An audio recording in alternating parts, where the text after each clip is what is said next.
Amigos, buenas tardes, bienvenidos a 24 horas. Esta noche empieza el tercer fin de semana de confinamiento extendido y será en Día de la Madre. Mucha gente aprovecha para hacer compras hoy, ya mismo les vamos a contar sobre eso con Luisa María Heredia. También vamos a tener un informe en directo sobre la vacunación y para eso pues nos acompañará Belén Merizalde. Hola María Gracia, ¿cómo estás? Buenas tardes. ¿Qué tal? ¿Cómo estás, Liz? Amigos, muy buenas tardes. Y justamente empezamos con este tema. Este viernes se registró una mejor organización en los puntos de vacunación del IES en Quito. Belén Merizalde está en uno de estos puntos y con ella es el contacto a esta hora. Hola Belén, muy buenas tardes. Por favor, cuéntanos cómo está la situación a esta hora.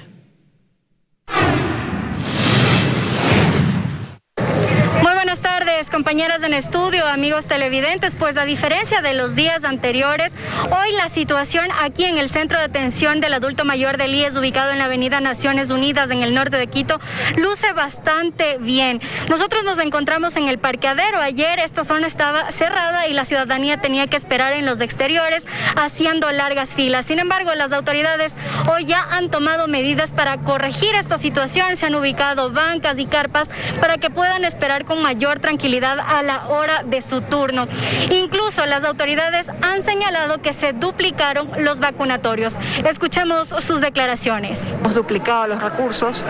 Actualmente tenemos 21 brigadas de vacunación, ¿no? Considerando que una brigada ocupa no solo personal sanitario, tanto médicas, enfermeros, paramédicos, también personal administrativo, todo el tema de logística. Esto por un lado. Por otro lado, hemos abierto un espacio muy amplio para poder acomodar a las personas y que no estén haciendo fila. Así también mencionaron que en el centro de atención del adulto mayor del IES suroccidental, ubicado en el sector de La Magdalena, a esta hora no se registra ni siquiera fila para ingresar. Hay muy poca afluencia de usuarios, por lo que hacen un llamado que aquellas personas que no pudieron ser inoculadas en días. Gracias a Belén Merizalde. Vamos ahora a contarles que el Consejo Nacional Electoral puso a disposición del presidente electo Guillermo Lasso todo su contingente para apoyar la propuesta de vacunación en recintos electorales. El equipo del presidente electo propone utilizar también el padrón para facilitar la logística de este proceso. Además de negociar vacunas con diferentes casas farmacéuticas, Guillermo Lasso propone otro modelo de vacunación aprovechando la logística que hace menos de un mes permitió su elección, los recintos y el padrón electoral. Tras sus declaraciones, las autoridades electorales han manifestado su predisposición. La presidenta del CNE dice que la institución está lista para apoyar. Estamos gustosos de participar y de colaborar de aquello. Tanto es así que nosotros efectivamente tenemos una georreferenciación de los recintos electorales que hace que la institución se acerque a la ciudadanía y no al contrario, que la ciudadanía busque la institución o busque los servicios. Hemos expresado nuestro deseo, nuestro honor de servir al país en algo adicional a la función electoral. Una posible alianza interinstitucional permitiría que los ciudadanos acudan a los 4.274 recintos ubicados y georreferenciados por el CNE. Están tan bien trabajados que brindan las características de bioseguridad, que es el distanciamiento en cada recinto, en la ubicación de cada mesa electoral también. Según el consejero José Cabrera, durante este tiempo y previo a las elecciones, han mejorado y han depurado el padrón electoral que podría ser utilizado para la vacunación. Obviamente nosotros tendríamos que hacer un refrescamiento de la base de datos del registro civil, que nos envíe el registro civil a la base de datos para, de acuerdo a esa información, armar un nuevo padrón, si queremos llamarlo de esa manera, con la actualización de las personas fallecidas. Se me ocurre también que el Ministerio de Salud nos pasaría la base de datos de los ciudadanos que ya se han vacunado. Durante el periodo electoral hubo 33 millones de consultas. La herramienta facilitaría la comunicación con los ciudadanos que quieran ser vacunados. Según el experto en materia sanitaria, Enrique Terán, es una buena opción, que cabe también considerarla con otros planteamientos. Utilizar algo que está preorganizado, como por ejemplo los recintos electorales, suena como una muy buena propuesta. Sin embargo, lo que tenemos que estar claros es que esto es estrictamente dependiente de disponibilidad de vacunas. Y eso es lo que el presidente electo sigue buscando. En Quito, María Gracia Acosta, 24 horas. Más de 2 millones de estudiantes del régimen Costa Galápagos vuelven a clases, aunque por segundo año consecutivo de forma virtual. El año lectivo arrancará con clases híbridas y nuevamente dificultades para el acceso a Internet. Este viernes 7 de mayo inició el año lectivo 2021-2022 para más de 2.400.000 estudiantes del régimen Costa y Galápagos. Pero al igual que el año pasado, las aulas están vacías y las clases se impartirán a través de una pantalla en el mejor de los casos. Para la ministra de Educación, Montserrat Kramer, el ministerio garantizó el acceso a la educación. A través de todos los medios, teleeducación, radio, pero hemos garantizado el acceso a la educación. De manera adicional, el ministerio emitió lineamientos que deben ser cumplidos por las instituciones educativas fiscales, fiscomisionales, particulares y municipales. Sobre los uniformes, el ministerio señaló que mientras no haya asistencia regular a las aulas, las instituciones educativas no podrán exigir su adquisición, mientras que la compra de útiles será opcional, por lo que no se podrá obligar su compra. En esta unidad educativa del norte de Guayaquil, la inauguración del año lectivo fue atípica, con maestros en las aulas, pero con estudiantes desde casa. Ellos aplicarán la modalidad híbrida. Lo que se ha tenido que hacer es adaptar los salones con un esquema de parlantes y micrófonos inalámbricos, de tal suerte que las personas puedan percibir todo lo que se está desarrollando físicamente en el salón del otro lado virtual. 9.487 establecimientos educativos empiezan este nuevo periodo escolar. El 80% de esa cifra corresponde a planteles públicos y apenas un 17% a particulares. Pero la realidad en la zona rural es mucho más complicada y necesita de mayor esfuerzo. Narcisa tiene 3 hijos, uno de 11, otro de 10 y una de 3 años. No tiene computadora, por lo que tuvo que conseguir un celular para recibir las tareas. La mesa de comedor es el pupitre. Solo tiene un solo teléfono y la falta de internet. Se hace demasiado complicado, sí. Jacqueline necesita de $20 al mes para que su hijo pueda recibir clases. Con ese dinero compra tarjetas de internet. A veces no hay. Eso es difícil, a veces había que fiar las tarjetas para que él tenga para hacer los deberes. Según datos del Ministerio de Educación, este año se registra una disminución del 1.17% de la población estudiantil con relación al periodo anterior. Joana Ramos, 24 horas. La Asamblea Nacional aprobó la Ley de Violencia Digital Normativa que propone una sanción con prisión de 1 a 3 años a quienes hagan uso de información de terceros sin autorización. El texto está en manos del Ejecutivo y varios sectores piden el veto de esta normativa por violar derechos constitucionales. A días de irse, la Asamblea Nacional aprueba una nueva ley que reforma 23 artículos del Código Integral Penal. Se trata de una normativa que presentó Mae Montaño para sancionar la violencia sexual digital. Sin embargo, fue ella quien pidió al Pleno no votar por la ley, pues denunció que el objetivo de la normativa fue cambiado. El aprovechamiento y el oportunismo politiquero ha hecho que esa ley haya concluido en una ley que busca proteger a los políticos autoritarios, a los políticos abusivos y a los políticos corruptos. Se refiere al artículo 178 que establece una pena privativa de libertad de 1 a 3 años contra la persona que difunde información de terceros. Y al final dice que no se incluyen los servidores públicos en el tema de sus funciones, pero la corrupción no solamente viene por parte de los servidores públicos, siempre hay una implicación con personas del sector privado. Esta reforma, cualquier funcionario está protegido de ser fotografiado sin autorización, de ser grabado cometiendo sus actos de corrupción. Gremios de periodistas tampoco están de acuerdo con este artículo, pues consideran que se ve afectado el trabajo de investigación. Por eso exigen el veto de la ley. Y lo mismo piden estos abogados, pues creen que hay una contraposición con otro artículo del Código Integral Penal, el 471. Porque eventualmente ciertos funcionarios públicos, ciertos ciudadanos, amparándose en el artículo 178, podrían evitar entregar cualquier tipo de información. Pero solo los jueces los que tienen que hacer esta valoración, los que tienen que hacer esta ponderación y los que tienen que decirnos cómo tiene que aplicarse esta nueva reforma. Más allá de este artículo, la ley regula diferentes tipos de violencia. Sin embargo, estos artículos podrían tener algunos temas de inconstitucionalidad. Que existe un claro, un alto punitivismo respecto de conductas que podrían ser sancionadas tranquilamente en el ámbito administrativo. El texto aprobado con 107 votos está en manos del Ejecutivo, pero será Moreno o Guillermo Lasso el que tenga que decidir sobre esta normativa y seguramente la primera tarea de la nueva Asamblea. En Quito, Andrea Samaniego, 24 horas.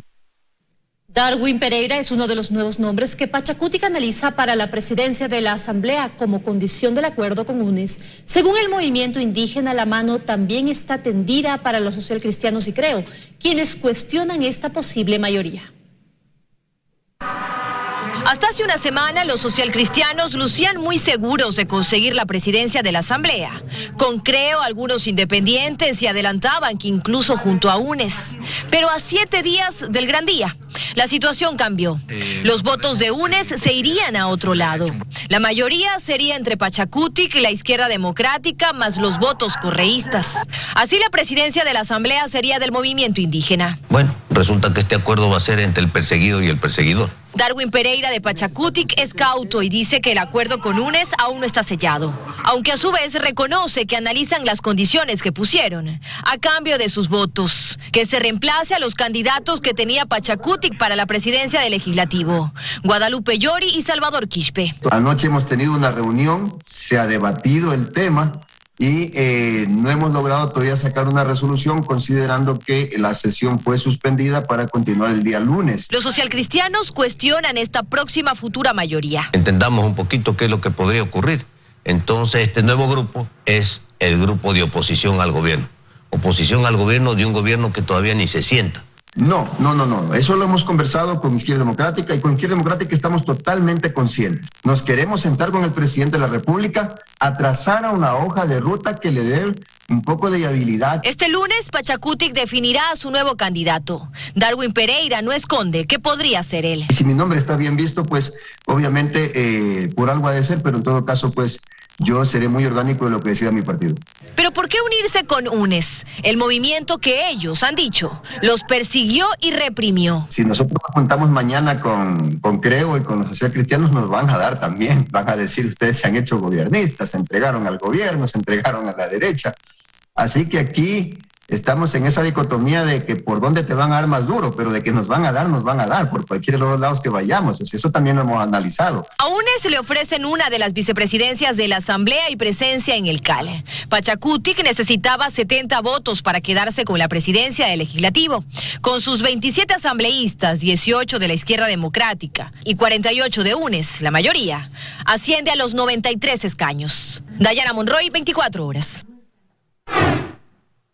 Hoy se definirá si el ex contralor subrogante Pablo Celi y 5 personas más continúan o no privadas de libertad para garantizar su comparecencia en el proceso que investiga el delito de delincuencia organizada. La audiencia se instaló esta mañana. Daniela Valencia informa. 23 días después de haber sido vinculado y privado de la libertad, el excontralor general subrogante Pablo Celi busca que se le dicten medidas alternativas y con ello defenderse en libertad. Este viernes desde las 11 de la mañana se desarrolla la audiencia de apelación solicitada por él y 6 personas más. Durante los primeros minutos de esta diligencia, su defensa alegó problemas de salud. Para ello adjunto su historial médico y también certificados del IES. Por su parte, la defensa del exsecretario de la Presidencia, José Augusto Briones, llamó a esta medida cautelar como excesiva y desproporcionada. Dijo que no existe peligro de fuga. Este proceso investiga una delincuencia organizada por haber supuestamente solicitado pagos indebidos por cerca de $13 millones a la empresa No Limit para desvanecer 5 glosas en la Contraloría General del Estado. Esta causa tiene al momento 9 procesados. El miércoles se vinculará a 5 personas más. 24 horas es retransmitido por EXA 92.5 FM en Quito, una radio de la cadena Democracia. Radio La Red 102.1, RTP Radio 96.5 FM en Guayas y Santa Elena, 98.7 en El Oro. y la 100.1 FM en la ciudad de Cuenca.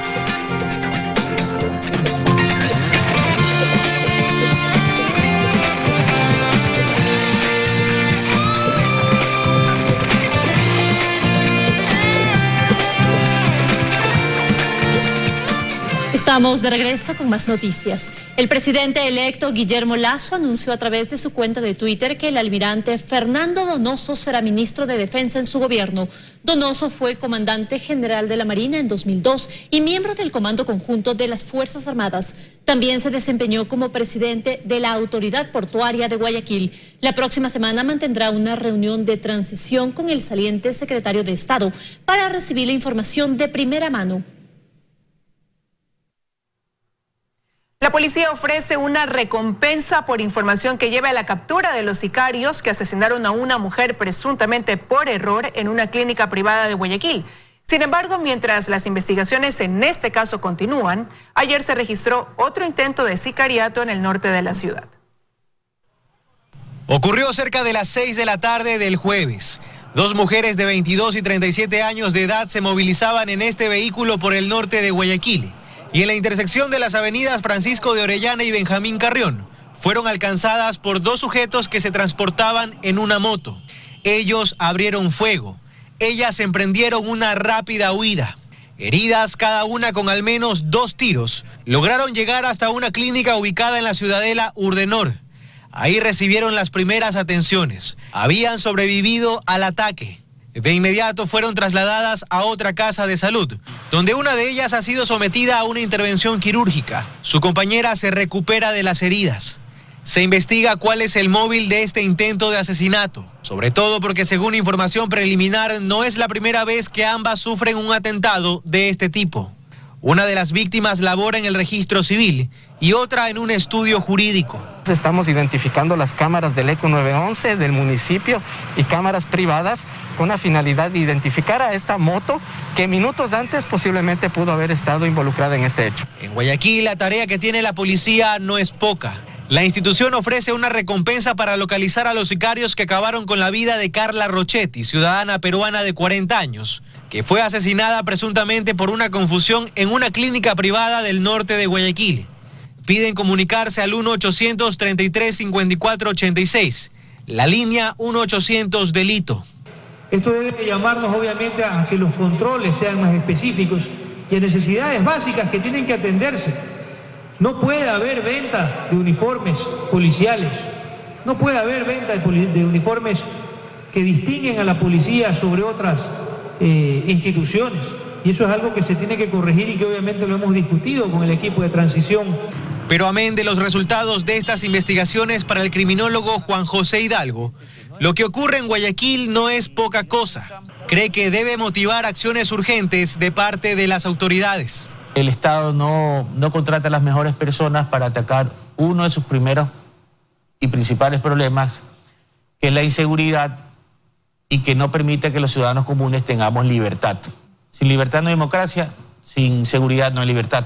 Hemos fallado en nuestro sistema penitenciario, hemos fallado en muchas cosas y sobre todo lo más importante, hemos fallado en un servicio de inteligencia que esté un paso adelante de lo que es la tendencia regional con relación a la delincuencia. Sería un error, dice, pasar por alto los recientes hechos de violencia en el puerto principal, donde el crimen, asegura, campea.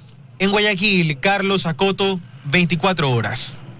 Habitantes de Tufiño y de la comuna La Esperanza en la provincia de Carchi cerraron por 4 horas las llaves de los tanques que abastecen de agua a Tulcán. La medida es en rechazo a la declaratoria del área de protección hídrica del norte del país. Así fue recibida la delegación del Ministerio del Ambiente por los habitantes de Tufiño y la comunidad La Esperanza, quienes no comparten la declaratoria del área de protección hídrica más grande del país, que supera las 30.000 hectáreas de páramo andino en 4 cantones de la provincia del Carchi. tenemos mucho cuidando todo lo que es nuestro páramo, nuestros ojos de monte, y que nos vengan a poner una reserva hídrica no estamos de acuerdo. Por ello movilizaron una nutrida delegación hasta Tulcán para impedir dicha declaratoria, pero fueron impedidos por la Policía Nacional debido al irrespeto de los protocolos de bioseguridad, autorizando el acceso únicamente a 3 dirigentes para explicar los alcances de esta declaratoria.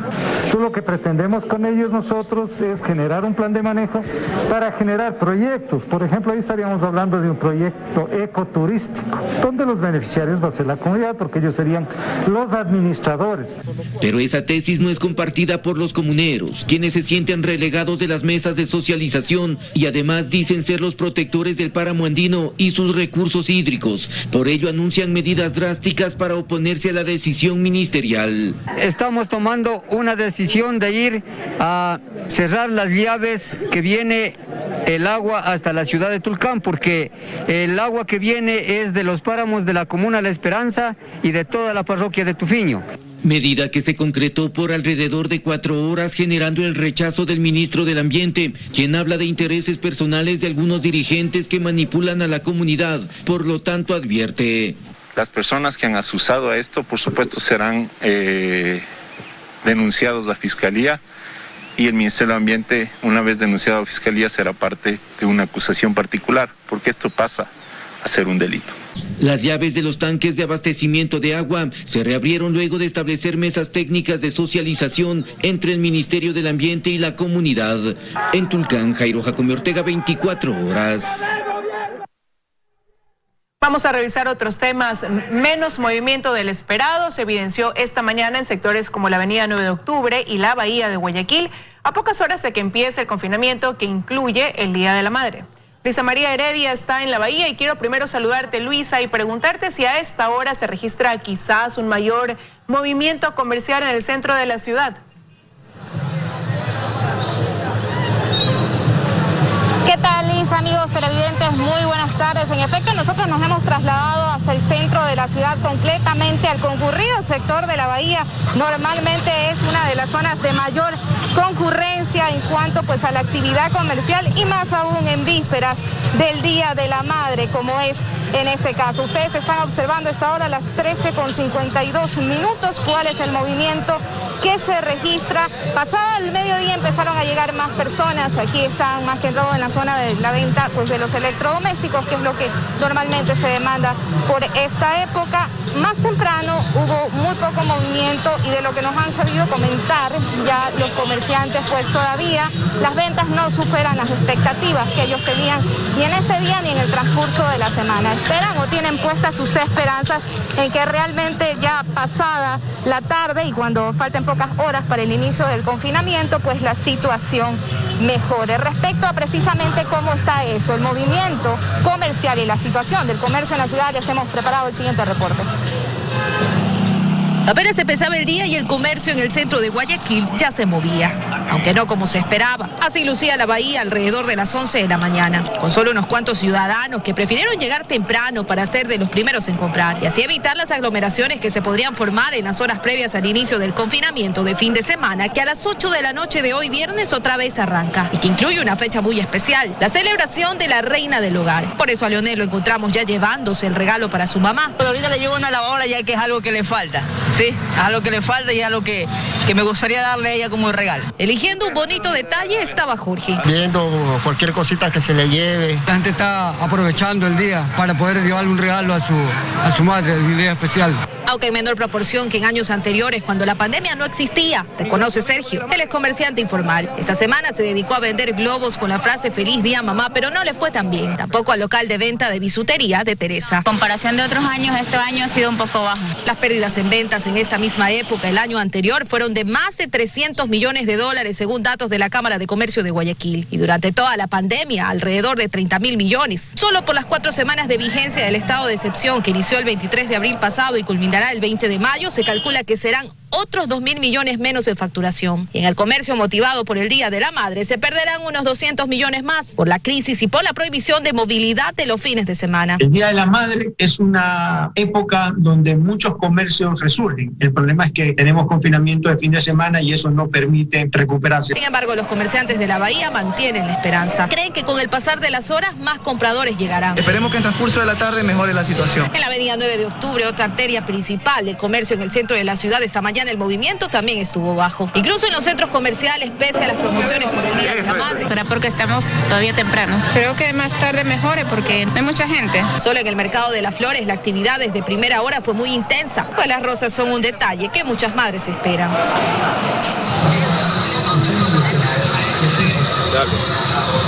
La sugerencia pues para los ciudadanos es no dejar ni las compras por el Día de la Madre ni el tema del abastecimiento para última hora, sobre todo por el tráfico que se forma horas previas al confinamiento. Ya a esta hora está bastante complicado el tránsito en las principales vías del centro de la ciudad, nosotros lo hemos podido constatar, así que por favor tener en cuenta eso porque la medida hoy nuevamente entra en vigencia. Es lo que les puedo informar desde acá, María Gracia, tiene imagen estudios, muy buenas tardes. De inconstitucionalidad de la resolución que cambió la fórmula de cálculo de las pensiones jubilares se aplicará en adelante según un constitucionalista. El IES deberá dejar de utilizar el promedio geométrico. La institución encargada de garantizar los intereses de los jubilados afectó desde agosto del 2017 a quienes se acogieron a la jubilación al calcularle su pensión jubilar en base a una fórmula geométrica que ya no estará vigente, pues la Corte Constitucional la declaró inconstitucional. Sin embargo, según el constitucionalista Rafael Ollarte, lamentablemente la Corte no señala reparación a los perjudicados. La Corte no le da efecto retroactivo a su fallo, no me está diciendo recalcule, pero evidentemente al final el recálculo podría ser una cuestión que se dé tanto por disposición de la Corte como por acciones constitucionales que presenten los jubilados. El promedio aritmético, el que siempre se utilizó para calcular la pensión, generaba montos en base a los 5 mejores años de salario. En la resolución que había emitido el IES anteriormente, lo que buscaban era evitar que estos cambios bruscos originen una pensión mucho más elevada. Ahora, con este pronunciamiento de la Corte Constitucional, lo que se hace es volver al promedio aritmético y ahora estos cambios bruscos van a arrojar efectivamente una pensión más elevada. Es decir, los miles de jubilados que desde el año 2017 reciben su pensión han sido afectados en el monto. La sentencia de la Corte da al IES 180 días para cumplirla y adecuar sus actos y normas de método de cálculo. Hubiese sido ideal que la Corte lo hubiese dicho frontalmente, vuelva nomás al sistema anterior. Pero claro, o sea, con lo que me dice la Corte, no podría ser menos de lo que establecía la norma anterior. Es decir, si usted adopta cualquier fórmula de cálculo que sea en algún sentido perjudicial para el jubilado y el montante de la pensión jubilar, estará incurriendo en incumplimiento de sentencia. Y al ser consultado el experto en cálculo actuarial acerca de si esto significaría que esté en riesgo la sostenibilidad del fondo, esta parte de cuánto se afecta, tenemos que ver la materialidad, si es que los últimos estudios actuariales que han sido elaborados consideraban este hecho. Y pese a que no señala reparación, la Corte sí protegió el principio de intangibilidad de las prestaciones y la no regresión de derechos. En Quito, María Gracia Acosta, 24 horas.